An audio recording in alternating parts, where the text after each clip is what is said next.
Oh, nag-harvest ng ano, mayabas. Ang anak ko. Oh, yeah. Maraming bunga ito. Guava tree. Yan, si anak ko. Nag-isa lang bibi ko yan.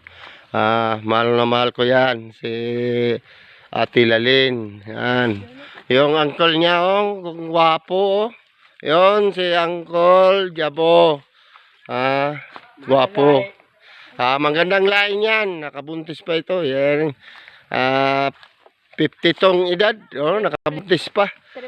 Pag anak nito, ang pag grade 1. Pag 20 edad, si tintatia edad. Guys. Wawa man naman. Magpapaaral. Pero walang problema kung mabubuhay lang ako. Kasi tutulungan ko na lang yung anak niya. Pero malaking makukuha ito kasi abroad yan. Ano yung makukuha mo, Jobs? Retirement, FDX.